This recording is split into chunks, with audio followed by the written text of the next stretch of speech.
Kamu sadar nggak, di Indonesia pernikahan itu nggak cuma sekedar acara untuk menyatukan dua orang. Pernikahan seringkali lebih mirip ajang pembuktian baik buat keluarga, lingkungan, bahkan gengsi sosial. Nah, masalahnya ada satu hal yang sering terlupakan di tengah semua euforia ini, yaitu soal biaya. Di masyarakat kita, biaya pesta pernikahan bukan cuma soal angka. Ini adalah simbol, alat ukur gengsi, dan kadang bahkan jadi penyebab utama tekanan finansial yang berat, terutama yang baru memulai perjalanan hidup bersama, malah harus menanggung hutang besar gara-gara tuntutan ini. Nah, di video ini aku bakal bahas fenomena unik ini. Kenapa banyak orang bisa jatuh miskin setelah pernikahan? Kita bakal lebih banyak ngomongin tentang keputusan berhutang demi biaya-biaya tersebut. Apa sih yang sebenarnya mendorong keputusan ini? Dan yang lebih penting lagi, gimana dampaknya buat kehidupan setelah hari pernikahan selesai? Buat tahu keseluruhannya, semuanya udah aku jelasin di video ini. Jadi tonton videonya sampai habis.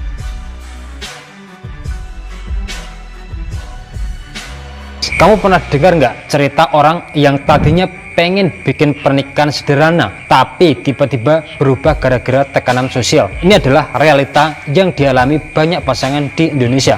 Tekanan sosial baik dari keluarga besar, teman, maupun lingkungan sekitar seringkali jadi alasan kenapa pesta pernikahan akhirnya membengkak biayanya. Coba kamu bayangin skenario ini. Kamu udah sepakat sama pasangan buat bikin pesta kecil, undang 100-200 orang aja, cukup di rumah atau gedung sederhana. Tapi begitu ide ini sampai ke telinga keluarga besar, kamu langsung dapat respon kayak, loh, masa pestanya kecil banget? Kita kan keluarga besar. Dan segala komentar-komentar lainnya yang berujung ke hal-hal tentang kemeriahan dan kemewahan dalam pesta pernikahan. Di masyarakat kita ada pola pikir yang kuat bahwa pesta pernikahan itu harus jadi momen besar buat seluruh keluarga. Pernikahan enggak lagi tentang kamu dan pasangan. Tiba-tiba ini jadi proyek bersama yang harus memuaskan semua orang. Dan masalahnya, memuaskan semua orang itu enggak murah. Tekanan sosial ini seringkali enggak masuk akal. Orang-orang yang minta kamu bikin pesta besar belum tentu bakal ikut nyumbang buat biayanya. Tapi kamu sebagai calon pengantin akhirnya harus menanggung beban itu sendiri. Dan kamu tahu apa yang paling ironis? Kebanyakan tamu yang kamu undang cuma peduli sama hal-hal permukaan seperti makanan enak, dekorasi yang bagus, dan hiburan seru. Nah, tapi ini habis pesta selesai, mereka lupa. Tapi kamu yang harus bayar tagihannya.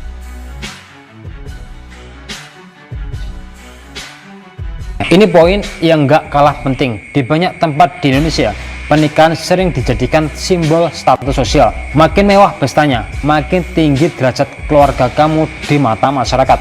Logikanya simpel, pesta besar sama dengan keluarga sukses. Tradisi ini bikin pernikahan jadi ajang pamer. Kamu pasti sering dengar cerita tentang keluarga yang rela ngeluarin ratusan juta cuma buat bikin pesta yang wah. Masalahnya apa? Semua itu realistis gitu. Banyak pasangan yang sebenarnya nggak punya uang cukup buat pesta sebesar itu, tapi mereka terpaksa mengikuti arus, takut dianggap nggak mampu atau nggak total.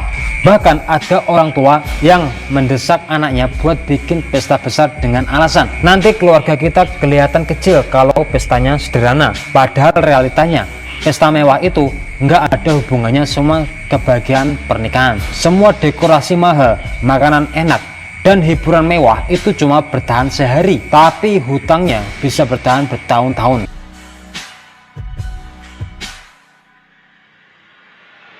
Salah satu hal yang bikin pernikahan di Indonesia jadi kompleks adalah ekspektasi keluarga besar. Kamu pernah nggak dengar cerita orang yang pestanya bengkak gara-gara daftar undangan dari keluarga?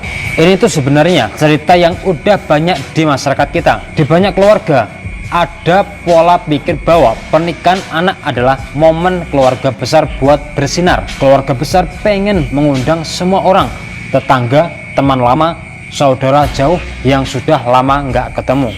Nah, tapi ini masalahnya, siapa yang bayar semua itu? Kamu bayangin, kamu dan pasangan kamu udah set budget buat 200 undangan.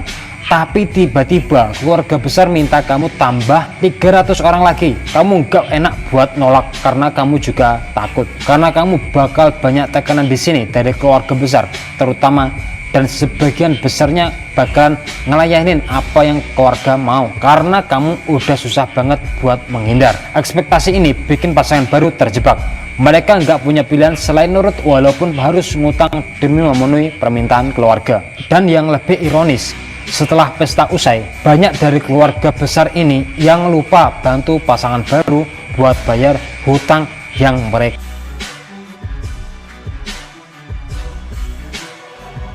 Kamu pasti sering lihat kan di Instagram, TikTok, atau Facebook, banyak pasangan yang pamerin foto-foto dari pesta pernikahan mereka yang megah banget. Gaun pengantin yang mewah, venue gedung yang besar, dekorasi bunga yang nyaris nggak ada habisnya, dan riasan wajah yang mahal. Semua ini jadi semacam standar yang dipromosikan di media sosial dengan caption seperti pernikahan impian. Nah, masalahnya media sosial itu seringkali bikin orang merasa tertekan buat ngikutin standar yang sudah dibentuk. Padahal dibalik itu banyak pasangan yang harus berutang demi bisa ngadain pesta pernikahan yang mewah. Mereka merasa harus pamer di depan keluarga, teman-teman, atau followers mereka, padahal belum tentu itu yang mereka butuhkan atau inginkan. Kenapa? Karena media sosial menciptakan ilusi bahwa pernikahan itu harus besar dan glamor. Kamu pernah dengar kan kalimat kayak begini, pernikahan itu cuma sekali seumur hidup. Ini yang bikin banyak pasangan jadi terjebak dalam kompetisi yang gak sehat hanya untuk memenuhi ekspektasi sosial.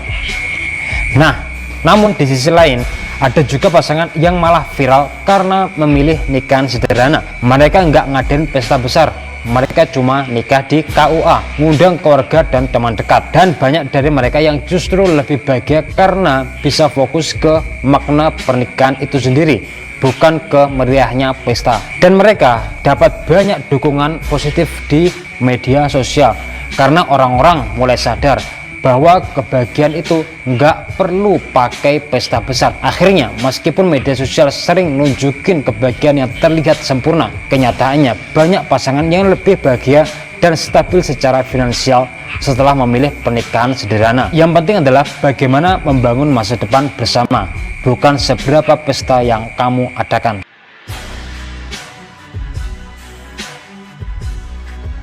Kalimat ini sekali seumur hidup, pasti kamu sering dengar setiap kali ngomongin pesta pernikahan.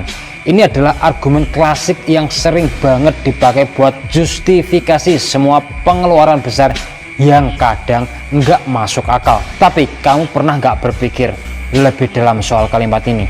Apa iya semua orang yang bikin pesta mewah dengan alasan sekali seumur hidup itu bisa bahagia setelahnya? Statistik perceraian di Indonesia nunjukin fakta yang cukup mengkhawatirkan. Angka perceraian terus naik setiap tahun, bahkan di kalangan pasangan muda. Ini nunjukin bahwa pesta mewah nggak pernah jadi jaminan hubungan yang harmonis. Masalahnya, pola pikir sekali seumur hidup ini sering dijadikan alasan membenarkan keputusan finansial yang sebenarnya nggak realistis. Orang lupa bahwa hidup nggak cuma soal satu hari itu, tapi tentang perjalanan panjang yang harus dijalani setelahnya. Nah, pola pikir ini juga jadi alat tekanan sosial. Ketika kamu nggak mau bikin pesta besar, ada yang bakalan bilang, "Ya, kok nggak maksimal sih, kan sekali seumur hidup." Dan tekanan ini sering bikin orang merasa bersalah kalau nggak bikin pesta besar, seolah-olah mereka kurang menghargai pernikahan itu sendiri. Padahal kamu tahu nggak apa yang sering terjadi setelah pesta selesai? Pasangan baru ini harus berhadapan sama kenyataan pahit, yaitu hutang yang harus dicicil bertahun-tahun. Mereka masuk ke kehidupan pernikahan bukan dengan kebahagiaan, tapi dengan beban finansial yang berat. Kalimat sekali seumur hidup ini harusnya direnungkan lebih dalam. Apa kamu mau kebahagiaan satu hari itu mengorbankan stabilitas hidupmu selama bertahun-tahun ke depan? Pernikahan itu bukan soal pestanya, tapi soal komitmen dan perjalanan hidupmu sama pasangan. Sadar nggak sih, di beberapa tempat di Indonesia ngutang buat pesta pernikahan itu udah jadi kebiasaan. Ini kayak udah jadi tradisi yang diwariskan turun temurun. Ada cerita tentang keluarga yang rela minjam uang dari bank demi bikin pesta besar. Mereka tahu bunganya tinggi, mereka tahu resiko finansialnya berat, tapi tetap aja mereka lakuin. Alasannya lagi-lagi soal gengsi. Yang lebih parah, di beberapa kasus hutang ini bukan cuma soal beban pasangan baru, tapi juga keluarga besar. Misalnya orang tua calon pengantin yang hutang demi bikin pesta besar dengan harapan mereka bisa menjaga muka di depan lingkungan. Masalahnya, siapa yang akhirnya harus nanggung semua itu?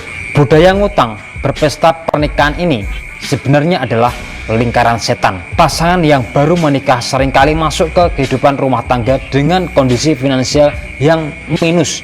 Mereka nggak punya tabungan, nggak punya cadangan darurat, cuma punya hutang yang terus mengejar. Dan kamu tahu apa dampaknya?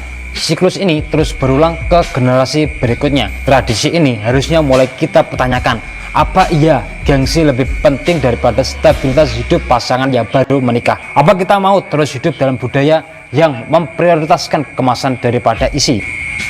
Sebenarnya ada banyak cara bernikah tanpa harus hutang. Kamu bisa mulai dari bikin anggaran realistis, undang orang-orang terdekat aja, atau bahkan nikah di KUA kita. Daripada fokus ke kemewahan pesta, kenapa enggak kita fokusin ke hal-hal yang lebih penting kayak kesiapan mental, emosional, dan finansial pasangan baru. Pernikahan itu harusnya jadi momen bahagia, bukan beban yang menghantui kamu dan pasangan. Jangan biarkan tekanan sosial atau gengsi bikin kamu ngambil keputusan yang kamu sesali seumur hidup. Kamu bisa bilang enggak ke budaya yang terlalu fokus sama pesta dan mulai fokus ke masa depan kamu sama pasangan. Hidup itu enggak berhenti di hari pernikahan, justru disitulah semuanya dimulai.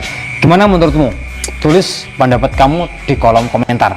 Terima kasih sudah nonton video ini sampai habis. Sampai ketemu di video selanjutnya.